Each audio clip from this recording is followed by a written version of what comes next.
గాయత్రి ఫలం ఏమైంది? చరిత్ర తిరగవేస్తే హిందూ ధర్మానికి జరిగిన దెబ్బలు ఎన్నో తెలుస్తాయి, ఇప్పటికి తగులుతున్న దెబ్బలు ఎన్నో తెలుస్తాయి. కానీ కాపాడుకోలేని దౌర్భాగ్యులు ఉదారశీల పరులైపోయారు. వీళ్ళు ఎంతో వేదనాభరితమైన అంశాన్ని ఇక్కడ విన్నవించుకుంటున్నాం. ఇలాగ ఆనాడు మన క్షేత్రాన్ని కాపాడడం కోసం త్యాగం చేసిన పుణ్యజీవులందరికీ ఇక్కడి నుంచి నమస్కరిస్తున్నాం. వాళ్ళు నిజమైన యోధులు, నిజంగా వీరుల కోసం అంటూ మీరు ఏదైనా చేయగలిగితే హిందూ ధర్మం కోసం అసువులర్పించిన వీరుల్ని ఈరోజు ఇక్కడి నుంచి మనం స్మరిస్తున్నాం. ఇక్కడ గుర్తుపెట్టుకోండి, వాళ్ళందరూ ఈ మార్గం నుంచి వెళతారట.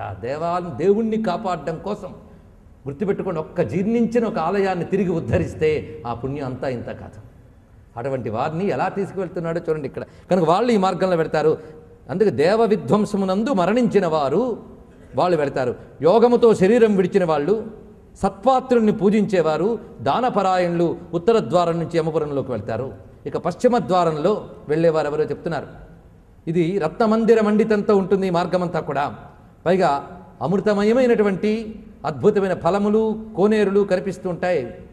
పైగా అద్భుతమైన మత్త మాతంగ గజాలు తిరుగుతూ ఉంటాయట అటు ఇటు. అంటే ఏనుగులు, ఐరావత సమానమైన ఏనుగులు అక్కడ తిరుగుతూ ఉంటాయి. అవి కూడా అందంగా కనిపిస్తూ ఉంటాయి. పైగా అద్భుతమైన గుర్రములు, అవి కూడా ఉచ్చైశ్రవ సమానములు, అంటే దేవాశ్వం ఉచ్చైశ్రవం, అలాంటివి కనిపిస్తుంటాయి. ఇందులో వెళ్ళే వాళ్ళు ఎవరంటే ఆత్మపరులు, అంటే ఈ దేహము నేను కాను ఆత్మ నేనని విచారణ చేస్తున్న వాళ్ళు, శాస్త్ర చింతన పరులు, అనన్య విష్ణు భక్తులు, గాయత్రీ జప పరాయణులు, పరహింస, పరద్రవ్య, పరదార, పరాన్ముఖులు. అంటే పరహింస చెయ్యని వారు, పరద్రవ్యాన్ని కోరని వారు, పరస్త్రీ వ్యామోహం లేనివారు, స్వదార నిరతులు, నిత్యాగ్నిహోత్రులు, వేద పాఠకులు, బ్రహ్మచర్యాన్ని పాటించేవాళ్ళు, వానప్రస్థాశ్రం పరాయణులు, తపస్సులు, సన్యాసాశ్రం పరాయణులు, సమలోష్టాస్మ కాంచనులు, అంటే మట్టిని బంగారాన్ని రాతిని సమానంగా చూడగలిగేవారు, జ్ఞానవైరాగ్య సంపన్నులు, సర్వభూత హితులు, శివ విష్ణు వ్రతాచార పరాయణులు, అంటే శివవ్రతములు విష్ణువ్రతములు చేసిన వారు, కర్మల్ని బ్రహ్మార్పణం చేసేవారు, పితృదేవ ఋషి రుణములను తీర్చుకున్నటువంటి వారు, పంచమహాయజ్ఞములు చేసినటువంటి వారు, శ్రాద్ధాదులు మొదలైనవి పాటించేవారు, సకాల సంధ్యోపాసకులు, నీచులతో చెలిమి చెయ్యని వారు, సత్సంగ పరాయణులు. వీళ్ళని వెళ్తూ ఉంటే వాళ్ళని అప్సరోగణాలు దగ్గరుండి తీసుకువెళ్తూ ఉంటారట. ఇలాంటి వాళ్ళని వాళ్ళు విమానారూఢులై ఈ తోవలో వాళ్ళు ఇస్తున్న అమృతం పానం చేస్తూ వెళతారట. అక్కడికి చూడండి, మధ్య మధ్యలో డ్రింక్స్ అనమాట, అమృతపానం. ఇప్పుడు మన విమానాల్లో వెళ్తుంటే తాక్కూడని డ్రింక్స్ వాళ్ళు ఇస్తుంటే మనకు కొందరు తాగేస్తూ ఉంటారు. కానీ ఇక్కడ వీళ్ళు ఇస్తున్న విమానంలో మాత్రం అమృతపానం, అవి తాగుతూ వెళుతూ ఉంటారు.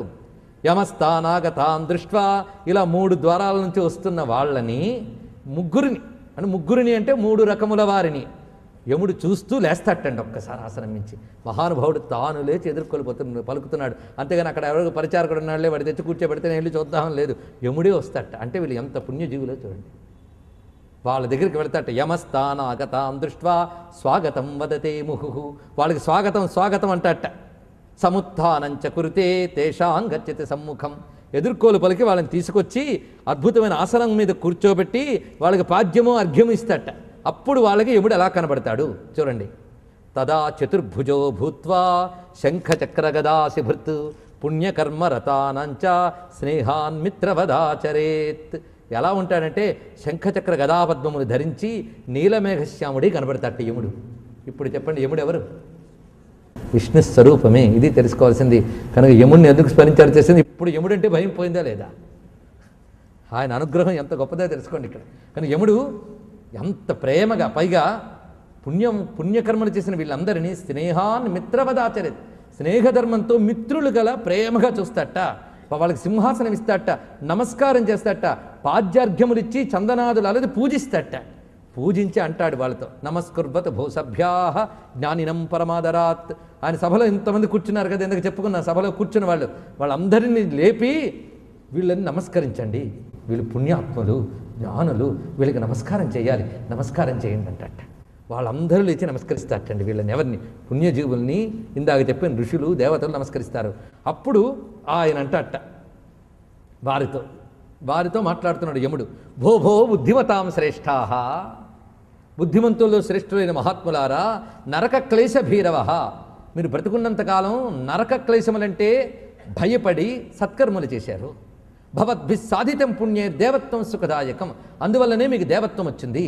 ఎందుకంటే దేవత్వం సాధించడానికి యోగ్యత మనుష్యత్వం. కనుక మనుష్యత్వం పొందినవాడే మాత్రమే దేవత్వాన్ని పొందగలడు. మానుషం దుర్లభం ప్రాప్య నిత్యం ఎస్తున సాధయేత్ సయాతి నరకం ఘోరం కోన్యస్తస్మాద్ అచేతన. దుర్లభమైన మనుష్య జన్మ పొంది కూడా దేవత్వాన్ని పొందే ప్రయత్నం చేయకపోతే వాడు నరకాలకు పోతాడు. మీరు ఆ ప్రయత్నం చేశారు, ఎంత గొప్ప విషయం. అందుకు ఎందుకంటే శరీరం ఎప్పుడూ అస్థిరమే, దాన్ని స్థిరంగా ఉంచాలని ప్రయత్నంతో ఉంటుందనే భ్రమతో చేయరానివన్నీ చేస్తాను. దానికి స్థిరమైన సౌఖ్యాలు పోయి అస్థిరమైన పాపాల వల్ల స్థిరమైన నరకాలు అనుభవిస్తున్నాం. కనుక స్థిర సౌఖ్యం కోసం అస్థిర శరీరాన్ని సద్ధర్మానికి వినియోగించుకోవాలి. ఇక్కడ గొప్ప మాట చెప్తాడు. ఉదయం పూట వండిన అన్నం కొన్ని గంటలు పెడితే అది పాడైపోతుంది, అవునా లేదా?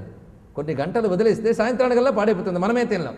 కానీ ఉదయం పెట్టిన అన్నం సాయంత్రానికి పాడైపోతుంది. అంటే ఉదయం పెట్టింది సాయంత్రానికి పాడైపోయి అన్నాన్ని తింటూ అలాంటి అన్నంతో తయారైన ఈ శరీరం మాత్రం ఉంటుందా అని అడిగాడు. ఎంత చక్కటి మాట చెప్పాడు. ఉదయం పెడితే సాయంత్రంగా పాడయ్యే అన్నంతో పోషించుకునే శరీరం మాత్రం ఎప్పుడు ఉంటుందా అని అడిగాడు. ఇక్కడ అది పాడయ్యే అన్నం దాంతో పోషించుకున్న పాడయ్యే శరీరం. కనుక శరీరం ఉన్నప్పుడే జాగ్రత్త పడాలి, తర్వాత చేస్తే లాభం లేదు.